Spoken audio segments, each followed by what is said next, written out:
Welcome to the Awaken Heart Podcast. I'm your host, Nancy Walters. Get ready to create magic and miracles as you lean into your heart's desires. I believe not only does the heart want what it wants, but it knows. This show is a weekly deep dive into what it means to live from an awakened heart. I'll be sharing inspiring stories and real conversations with people just like you, who have turned the ordinary into the extraordinary. My mission is to show you how you too can be connected and heart-centered in every area of your life. Your journey to aligning with more love, more joy, and your wildest dreams come true starts now.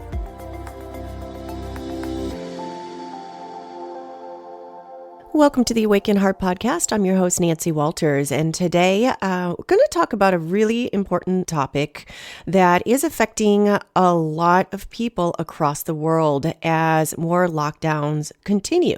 So this episode might inspire something within you if you are going through the same thing, or you might know of somebody that might be in this kind of situation where you can share this episode with them and help save lives.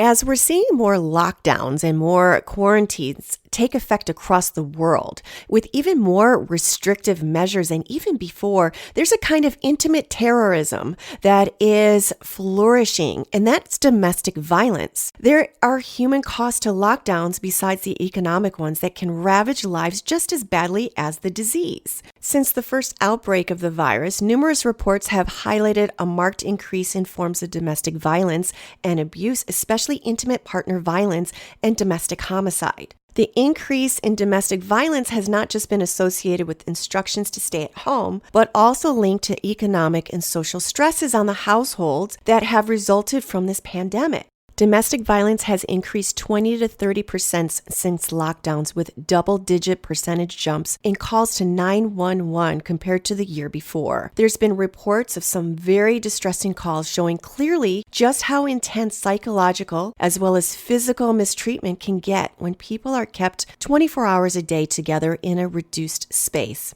Home isolation is giving more power to the abuser. On average, nearly 20 people per minute are victims of physical violence by an intimate partner in the United States. This equates to more than 10 million men and women are the primary targets of such violence.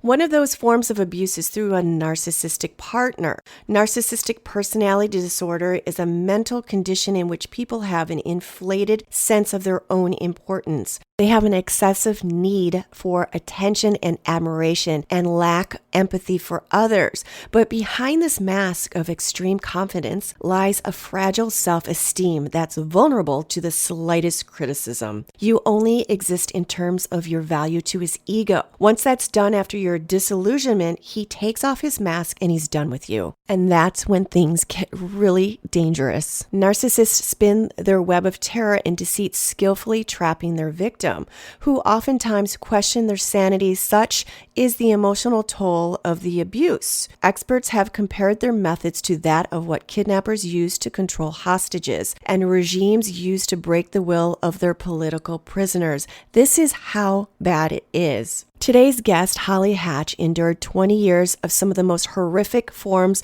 of narcissistic abuse in her marriage. One day, Holly finally worked up the courage to leave and stand up for her and her children. When you think of someone leaving a bad situation, from the outside, it seems pretty cut and dry, right? I mean, we've probably known somebody in our lifetime. We might even been that person where we said, just get out of there. But unfortunately, it isn't as easy, and they stay because the reasons are deeply rooted in trauma. But as difficult as that was, Holly knew it had to be done. So after being moved to Los Angeles and in order to isolate the family, things got worse. So that's what narcissists do. They try to shrink your world so you're only reliant on them. They get, they don't want you around friends. They don't want you around family. So that's what he did by moving her to another city. And things get worse in that situation, which it did for Holly and the kids, and they began to become physically abused. The kids were voicing their disdain and pain, and seeing them in that situation and herself, Holly knew she had to surrender her fears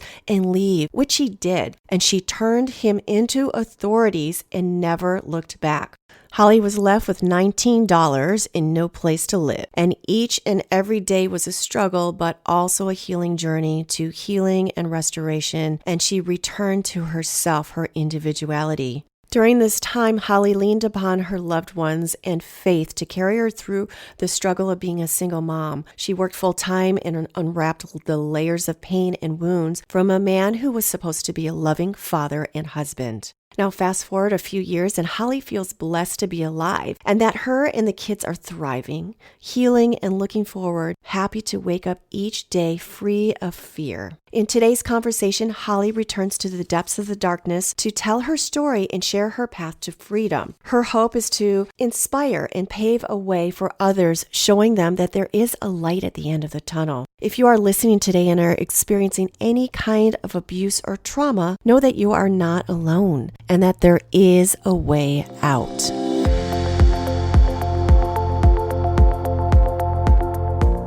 Hi, Holly. Welcome to the Awaken Heart podcast. Thank you. So happy to be here. I am so glad to have you here. So I met Holly like 4 years ago, and she was the buyer's agent for my home that I was selling. I was the listing agent, and she came in and she was this adorable woman. I thought you were like 10 years way younger than you were, in these cute little outfits. You were just so smiley and so full of life. And you had just moved to California and you started working with David Abbas, and you had this team and you just had started this whole new life in California. You were so awesome to work with. We clicked right away. We worked hand in hand on this deal. And then we just stayed in touch over the years. And I've seen you through the years, just how much you have grown into yourself, and your business has taken off exponentially. Like this woman, if you want to buy real estate in California, like you need to go and see her. And now she's teamed up with her now fiance. So from meeting her 4 years ago to where she is now, I mean, she's created this epic business in real estate. And she fell in love and has this amazing man that she works with in business. And she's got 3 amazing kids that are little adults themselves, 20, 18, and 17. And little did I know that when I met her, that she had just left a really horrific relationship where she had to literally take her children and run from the situation. So, I wanted to touch up on this right now about narcissism and narcissistic abuse, because we are, as of today, in another lockdown. The coronavirus lockdowns have stretched out months upon months, and there's been such a huge uptick in domestic violence. Like it's gone up 20%, and the hotlines, there's like 20,000 calls a day. And a lot of the violence against women begins in the home. It begins domestically. It begins with their partners. And there's stages of abuse that happens. And narcissism is a really bad personality disorder where it's all about the ego of the abuser.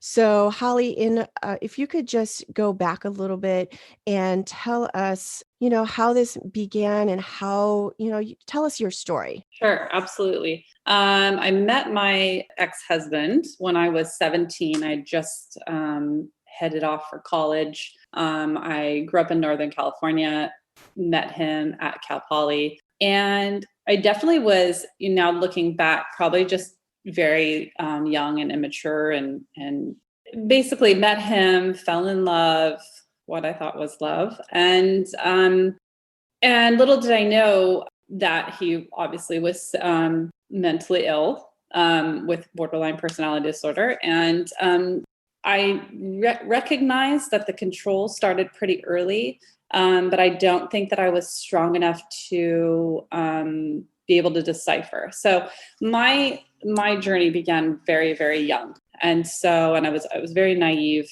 and a huge empath. So I thought, I can, fix this person and it'll be lovely. And there was good days, but most of the time, it was just a different type of relationship. But at the beginning, things were not bad. So the bond, was there. So after that, as time went on, things did start to get worse. But I think at that point, I had already had some type of trauma bond with him. And so I could feel myself kind of trying to counteract some of it, try to fight back. But I believe that the bond was there so early on that the little things that he would do that would normally be red flags, I kind of just pushed them to the side. So we ended up moving to Northern California, to the Bay Area, and got married. And very early on, actually, I should go back. This isn't something that I really told anybody until most recently. Before we were married, we bought a house together. So we were basically 19 and 20, had bought our first house. We were doing really well. We were working full time and we were going to school still. I became pregnant and he told me I wasn't allowed to have the child. Oh my gosh. And yeah. So at the time I was raised in a Christian home. I was fully in belief that having an abortion was completely wrong. But he told me that it was necessary, like we were too young and it would just ruin our lives. So he drove me to Planned Parenthood. I had an abortion and immediately my life changed forever. It was, and I don't think people talk about this enough, probably one of the most horrific experiences that I've ever encountered. And it changed my heart and my soul forever. Going forward, we got married, and even when we got married, I didn't feel right. My mother had come to me and said, I just don't think he's right for you. But of course, when you're 18, 19, 20 years old, you know what you're doing. So there was a lot of red flags, a lot, obviously. So we moved to Northern California. I started my real estate career, and I would say probably about 6 months in, I just felt empty and I felt like this wasn't the place for me. I wasn't in the right place and I was not happy. And I said to him, I feel like a void, obviously, from not having the child that I had been pregnant with. And so we decided to get pregnant and have a child. And again, things just continually went downhill. There was a lot of tons of emotional abuse, tons of controlling where I went and what I did. But at the time I was still doing things, but there was not a lot of choice for me at that time. And it was a very slow process. I had another child, continued doing real estate, had another child, and was working full-time doing real estate and homeschooling my kids. And the only outlet for me at the time was church and just extra activities that I was doing with the kids. When Katie, my youngest, was about 6 months old, we got into a huge fight. I found out that he had been having an affair. So obviously we got in a fight. But at the time, he felt extremely threatened because I told him I'm done. Like I'm not, I don't put up with that. So I said, I'm leaving. I'm going to go stay with my parents who live further north. And he said, if you leave, I will kill your parents. I called a friend and I said, I need help. And she worked for the police department. She called the sheriff. The sheriffs came out immediately. And basically, because he came home from work, because it was a threat, they couldn't do anything. My friend called the DA at the time and basically said, we're putting an emergency restraining order. I left the house with the kids, which was a big mistake, but I did. Long story short, we separated for a little bit, but by that time, the cycle of abuse was so bad and the trauma bond was so bad, I actually missed him, if you can believe it or not. And we got back together. He continued to cheat on me. And it just got worse and worse. And I remember I had a therapist that I would talk to on the phone who was just doing it like pro bono, just helping me out because I was desperate to get out. I knew I was not in a good situation and I would pray every day. So he basically, or she told me, she said, the abuse will get worse. And I'll never forget her telling me that. She says, if he's not hitting you now, it'll eventually. That's what it'll turn into. It's very patterned. Something about narcissists that, I learned after the fact and really studying it is that it is very textbook.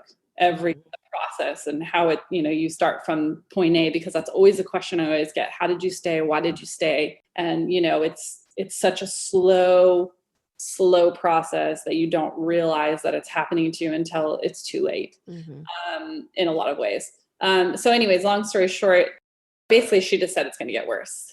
And we ended up getting help for a little bit, and things got a little bit better because I tried again. I said, I'm going to put all the effort. I'm going to do everything it takes. And he was trying a little bit. And so we moved to the next house because we were constantly moving houses because he was a builder. So we moved to the next house, and that was 2008, 2009 when everything went into the tank. And so it was a little bit like COVID, where everyone just kind of battened down the hatches and just, you're like in survival mode. And he cheated on me again. And then I called him out on it. I always did talk back to him. I would stand up for myself. I would try and stand up for the kids, but I still felt completely helpless. I could have left. I could have gone to my parents. My parents would have welcomed us with open arms. Any family. I lost friends because they couldn't watch me go through what I was going through. It was too hard for them. So I watched myself lose friends and constantly have to, change churches and support groups because it just was so bad. And it's very obvious that he's a narcissist. He didn't hide it well. There's two different types of narcissists. Obviously there's psychopaths and there's sociopaths. So he had a certain charm about him, but it was very easy to see what was going on if you got close enough to me. Anyways, so the last straw was him moving us to Los Angeles, which is how we ended up in LA. He wanted the kids to be famous and wanted to live vicariously through them and experience being famous, because that was never going to happen for him. So anyways, we got here, and that's really when I didn't have my career anymore right away, because obviously you've got to build that back up. And he wasn't working, and he became physically abusive at that point. Because you're isolated now. You're away from your family and your friends. No support at all. Yep. No soul. So there was your world. Yeah. So what I would do to cope before is I would be very busy. We would homeschool, and then as soon as I was done schooling the kids, I would take them to work. I would work, and then we had basketball and ballet and theater, and I was choreographing, and we had karate. So we were gone until like 10 at night, or we'd go to a friend's and have dinner. It was like the worse it got, the more I would continually keep us busy, so that I was trying to shelter them and myself. And so it got to the point where he was also sexually abusive. So he would demand sex and all sorts of horrific things, and to the point where I just put my foot down. Our house was huge, by the way, so I would just move into another room, and he said, don't ever come into this room again until you're ready to be a wife. He also used the Bible against me. So he was like spiritually abusive as well. He would use things like, you're supposed to obey your husband and all this stuff. There was so much, like, if there was every kind of abuse, and every kind of abuse was happening. So we moved to LA. He became physically abusive. My daughter's friend at the time was at the house. He pushed me down the stairs, and he was very controlling. He had access to all the kids' phones. All their text messages would show up on his iPad. So he knew everything that was going on. And he had overseen a conversation that I was having with my daughter about, my kids were constantly asking me, can we please get out? Can we please get out? And he saw one of those conversations via text. And so he tried to take her phone, and I grabbed the phone, and then he shoved me down the stairs. And so the cops were called. He fled. But at that time, he had already cut me off all of the bank accounts. So here's where the financial part of it came in. I had no money. So I had no control. I had no bank accounts. He had control of everything. So when I needed to go to the grocery store, he would hand me like $100 bill. I had nothing. He had taken away. So he fled, and he was away. There was a warrant out for his arrest. He was away for, I would say, probably at the most 2 weeks, but we were running out of time and running out of anything. I didn't know what to do. And I was very weak at the moment. Like, I just didn't know what to do. I didn't have enough structure around me to lean on. And so he somehow came back around and said, I'll do this. I just got this house in Calabasas. Let's move into that house and I'll get you a car and everything's going to be great. So, of course, I say yes.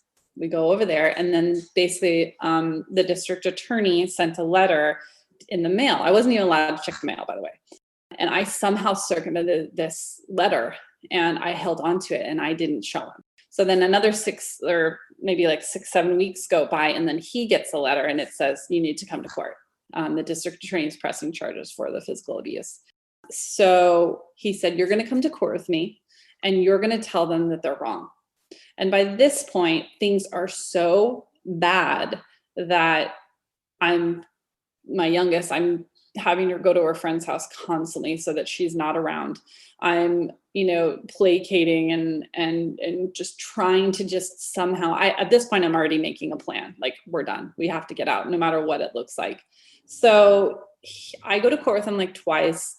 The third time, it was a Friday, I'll never forget. And he comes downstairs and he said, you know what to do. I'm not coming with you. My attorney thinks it's best that I'm not there. And I need you to go and on the stand and say that everything's fine and that there's no abuse, and to drop the charges, ask them to, plead for them to drop the charges. And I nodded my head knowing that was absolutely not what I was. He's been summoned to appear and he's having you go in his place. Yeah. So exactly. So I knew that was my day. That was it. I knew I had prayed and prayed and prayed for this moment to finally have the strength to stand up to him and say, I cannot do this anymore.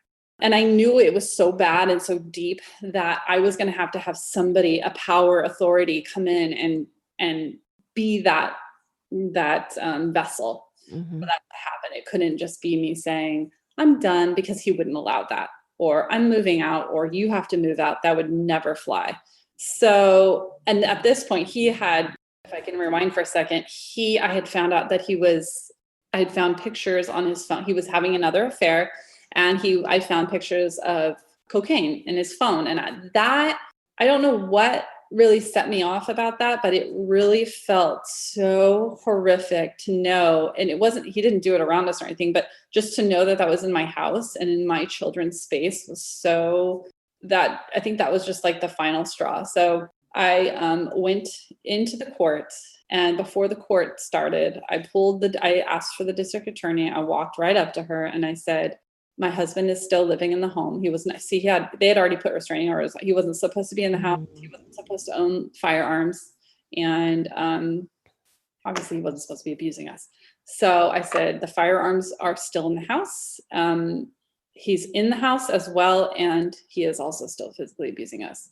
So they called him in and I watched him be arrested in front of me. And at that very moment was when I felt sorrow and relief and joy all at once. And I knew at that moment, and I literally hit the wall and I slid down, and like everybody, was worried about me. But at the same time, it was like I had finally, I guess, stood up to the giant, for lack of a better word. And I needed to do that. I needed to do that for my kids. And I obviously needed to do it for myself, but my kids more importantly.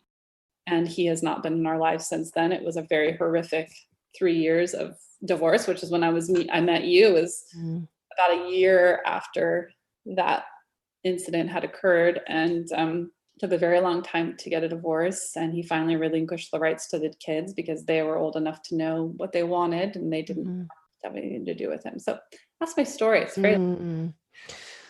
Wow, that is a story. You went through that for 20 years, right? You were married for 20 years. And the thing is like, it started so young. You were so young. I mean, you were really young, 17, 18, who knows about love then. I mean, this can even happen to people in their, 20s, 30s, 40s and on. There's narcissism everywhere. Like, there's different stages of the narcissistic, because people might say, well, didn't you see the warning flags? Well, you don't a lot, because what they do is they come in and love bomb you, and they idealize you. There's different stages to it. They build you, we have so much in common. They create this bond with you, and they, you think you found like this person that's this big hero. And as soon as they have you, they start devaluing you. It's a very slow process, right? It's like a prisoner. And then there's a discarding phase that I, learned of, where they're just like done with you and you think you're crazy because they put everything on you. So what could you tell some of the women listening that what to look out for? What are some of the top, maybe 5 warning signs that you are with a narcissist and it's going down a bad path? That's a great question. I would say if you don't have freedom in general is a really big red flag. If he's controlling the way you look, controlling the things that you do, the money that you spend, and then your thoughts. I mean, when they start to, I mean, that's probably the worst of it, is when you're being gaslit, and gaslighting is just another form of them to control the way that you're thinking and to make you feel like you're the one that's crazy after they've done something wrong. Like, for instance, you find out they're cheating, and there's never an acceptance of that or a validation of it. It's no, you're crazy. I mean, you literally could see the evidence in front of your face and say to them, you've done this, and them say, no, that didn't happen, to the point where you almost start believing it, or you do believe that maybe you made it up. It is such a criminal offense on the mind that they can really get to that level in your brain where they begin to rewire how you think. Mm-hmm. So I think any type of, where are you going? Why are you doing that? Those are the very early on red flags, for sure. Mm-hmm. And you might think people might think that they really want a relationship, but they're not capable of a relationship. They create their own realities in their mind, and you're only there to serve his ego.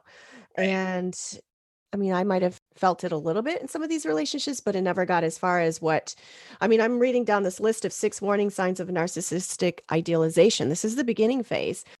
Someone says, "Oh, we have so much in common." Number 2, we have the same hopes and dreams. We share the same insecurities. You're so beautiful. I've never felt this way in my life. We are soulmates. And they start reading you poetry, and they're just doing all, they have the same faith. And you're like, I love you as much as I love Christ. Like you, they create this whole little fairy tale, which it is. It's a fairy tale. It's not real. So you're so bonded to this person. And then they start like slipping, their mask starts slipping off, and they do anything like, they can't keep their mask on forever, and then it starts getting projected on you, like, you're to blame, you're dumb. Like, I've heard something called word salad, where they talk, it's disjointed talk, and it doesn't make sense. They kind of almost speak like mumble, like you can't really understand them. Did you experience, I mean, he's a textbook narcissist, experience that, where you're like, what the heck are you talking about? What? Yeah, I definitely, absolutely. I think you touched on a really good point, and that's the mask coming off. And once that mask comes off, they can't hide behind that, knight in shining armor, so to speak, facade that they carry around. And once that mask comes off, it's very dangerous, because that's when you start to see what you're really dealing with. But by Mhm. then, unfortunately, like you said, that bond, or that, oh, this was, we had so much in common, or these things that, you promised, and all those things, you're clinging to that. And so, yeah, I think the love bombing is for sure the biggest factor in the way that they reel you in. But I think it's important to remember that you're only, you're just there to serve a thirst or a hunger that they have, and it doesn't last. Mhm. And it comes from really not loving themselves, even though they seem like they have this big ego and they're better than everyone else. It comes from a deep level of insecurity. Mhm. And it's such a dangerous thing, because after the idealization, like you're all this, they start taking you down chip by chip, where you think you might be going a little crazy. And then they like start pushing you away, and then they pull you back in. And it's an endless cycle, and you had the courage to like get out after so long. And so many people might think, why didn't she get out sooner? Why didn't you get out earlier? And you tried to, and then you were drawn back into it. Right. So The what? average person takes, it's 7 times actually is the average. Yep. And then you seek to reject them, and they seek to have revenge on you, like killing your parents or harming your children, and then constantly seeking validation outside themselves by having multiple affairs. And then there's probably a lot of shame on your part because you're still in the situation. So there's a lot of shame on victims' parts because they get to that point like, how can I let this happen? I'm crazy. There's a lot of depression, and they almost push you towards suicide, a lot of them, because they're done with you. They don't have any real feelings for you at all except for how you can feed them or how you're not serving them. So that mask comes off, right?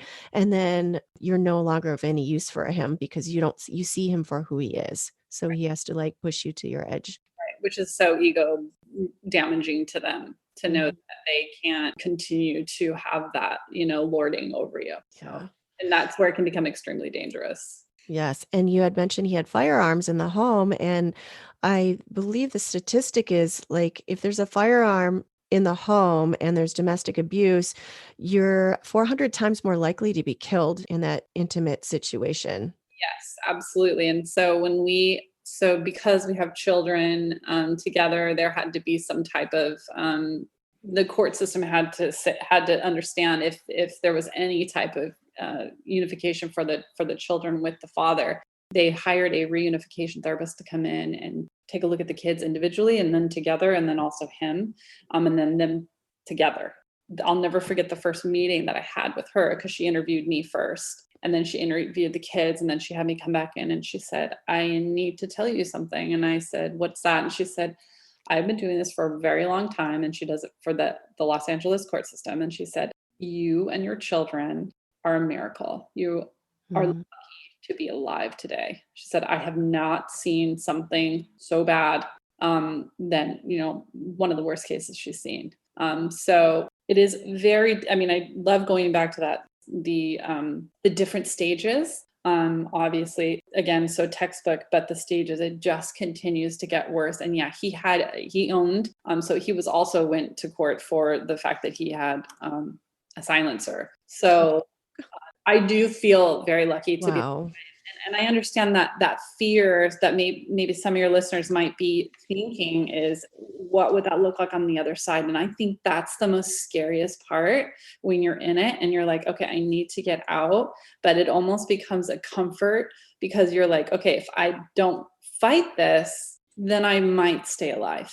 So when you fight it and you go against that person, not really a person, but Mm. a monster like that, like there's so many things that could happen. And so that's where rationalize and try to rationalize that maybe it's not a good idea. But it just, for us, it just got to the point where it was like, this cannot continue to occur. Like it's just so bad that, it's just increasingly, causing issues. And I will say that all four of us, my kids and myself, we all have PTSD from it. So, and a lot of people are like, PTSD, that's for people that, are in the military or, Mhm. police officers and firemen and firefighters, but it's really against anybody that's been through that type of trauma. Always having to placate that person, then walking on eggshells around them. And it creates this horrible anxiety of you never know what you're going to get from that person. Are they Mhm. happy? Are they going to be angry? Are they going to be whatever? So it creates a lot. So you always have to anticipate. It's walking on eggshells all the time. And the resemblance is that of like being kidnapped. It is like it's a constant war every single day. And with all the women out there right now that can't reach out safely because right now there's the quarantine and the pandemic, and now there's even more isolation. They have their perpetrators sitting right next to them. There's no escaping, there's nowhere to go with a lot of these centers where they can go. They're closed down or they don't have room for them.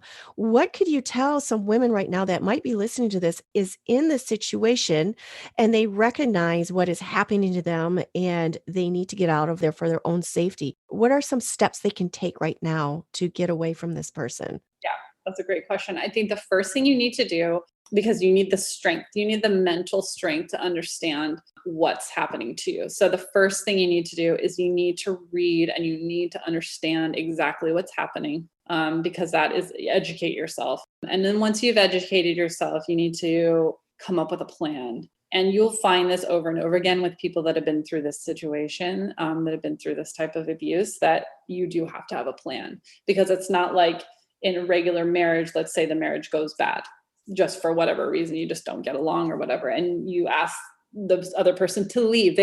These people don't leave. So you have to have your exit strategy. You have to have some type of plan.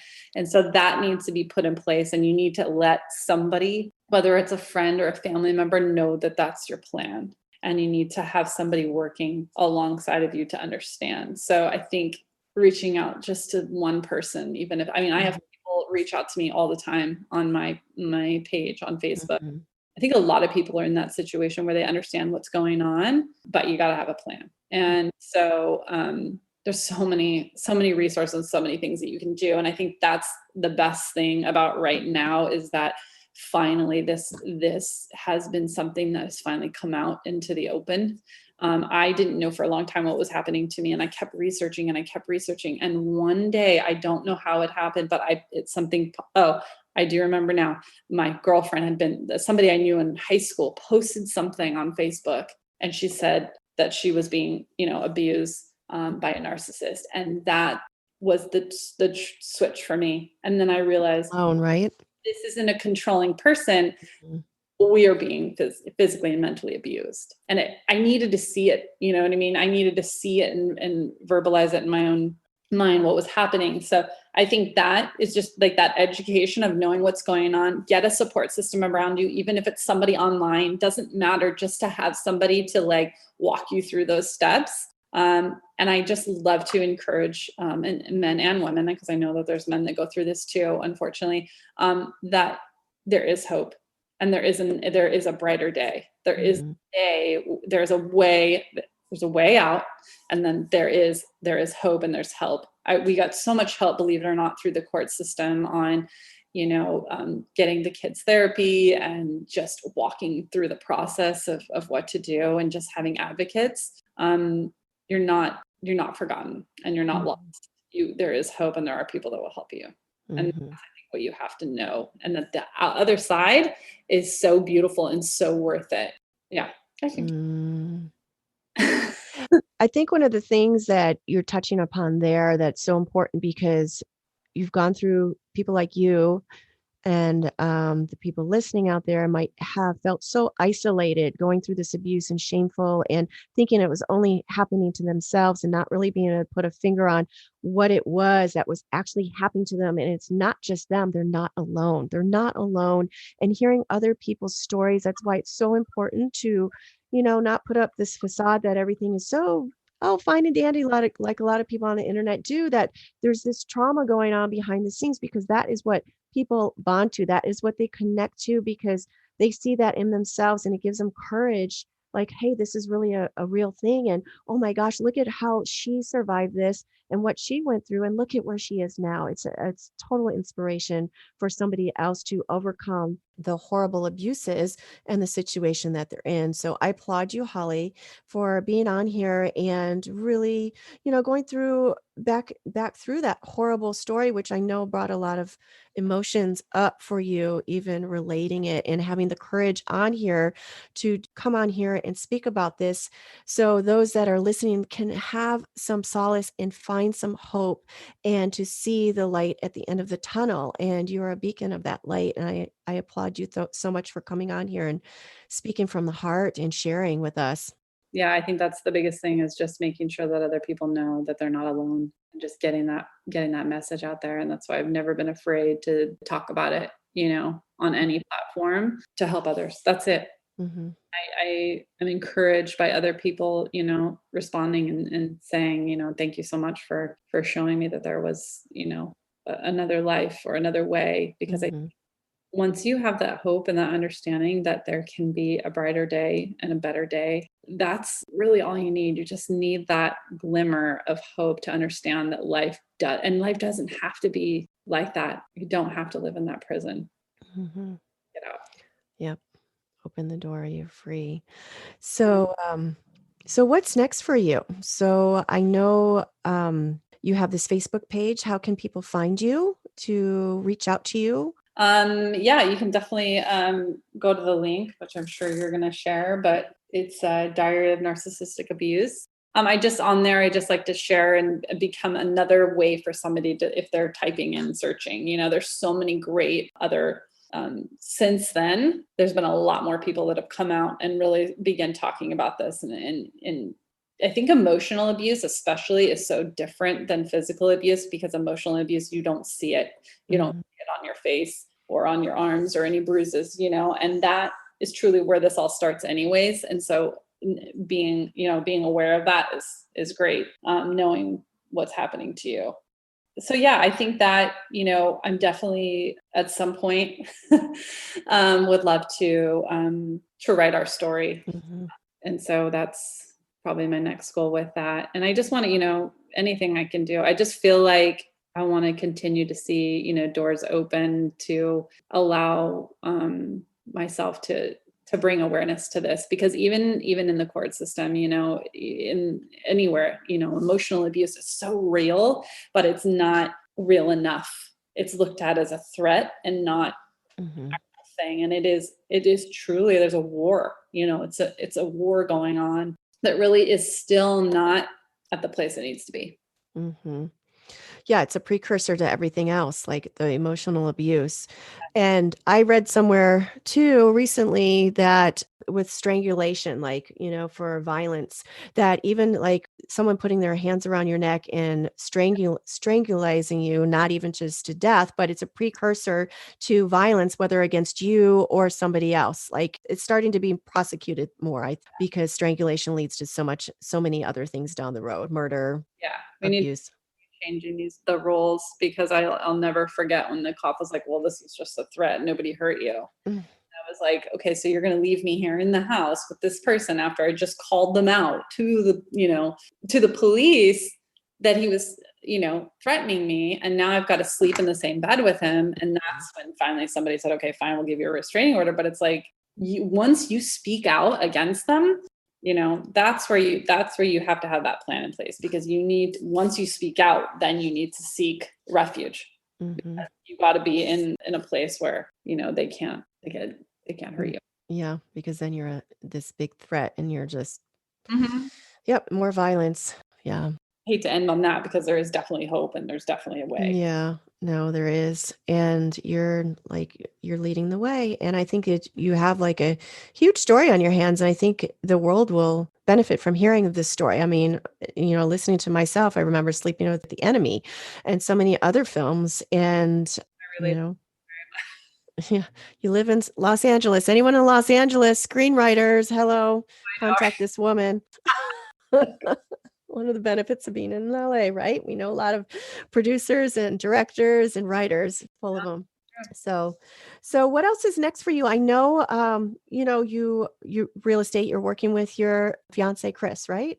Yeah. And you have this amazing business, and you can contact her on Instagram and Facebook. I'll put that in the show notes as well, so where you can contact her regarding that. She puts up some great posts with her family and all that stuff too. So as I'm ending this, I always ask my guests, what does it mean to live from an awakened heart? Because look, you've gone through 20 years of absolute hell and you've come out this other side with this beautiful life with your kids that some are out of high school, some are almost through high school, excelling. You've got this beautiful home, your partner, you're going to get married. So, what does an awakened heart mean to you? Because you've obviously awakened your heart and now you're living this life that you couldn't even dream that you were living, like just even 6 years ago, right? Yeah. Oh, absolutely. Like crazy. Mm.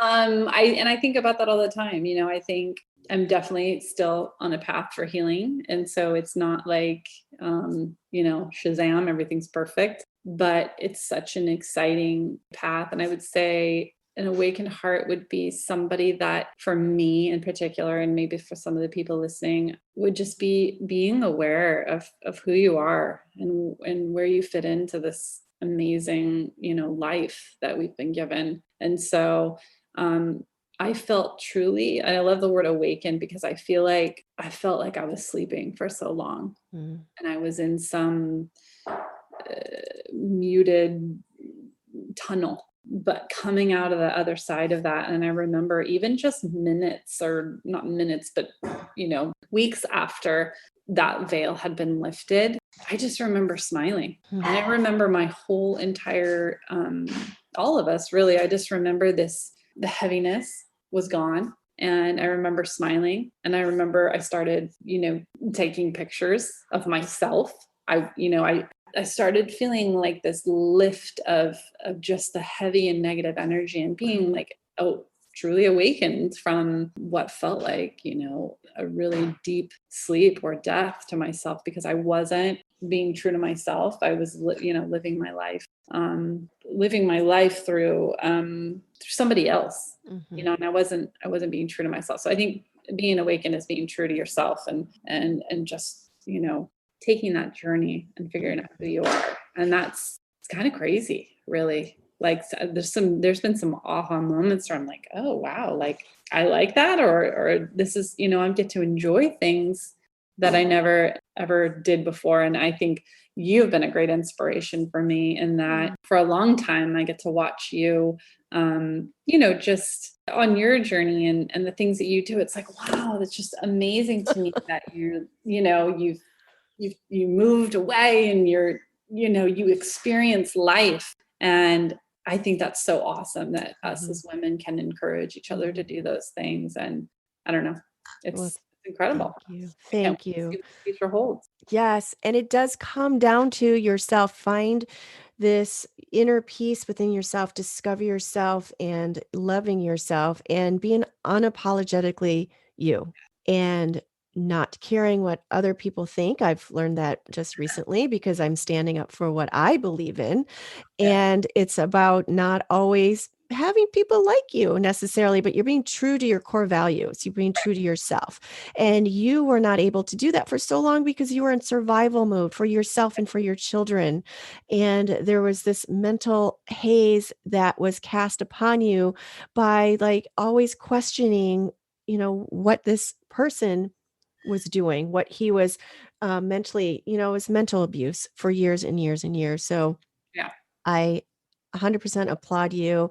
And I am so glad we finally were able to get this. We were supposed to, we had it scheduled back in June, and then we didn't have that happen. And then, finally, I'm so glad we were able to finally have this conversation. I got to actually see you I know. face to face or Zoom to Zoom after all this time. This girl's got the most beautiful, radiant smile. And I'm so happy for everything that you have now, and for who you are and who you've become through this journey. Because that's what our journey does, is it sheds the light on all those shadows within ourselves and brings us back to ourselves. That's like a beautiful way of our saying true it. nature. Yeah. Yes. Very blessed. Yeah. So thank you so much. Thank you, my love. Appreciate it. Thank you for listening to this week's episode of the Awaken Heart podcast. If you've enjoyed what you've heard today, share it with a friend. And if you haven't already, head on over to your favorite podcast app to subscribe, rate, and review. If you have any comments, questions, or feedback, you can reach me at the awakenheartpodcast.com.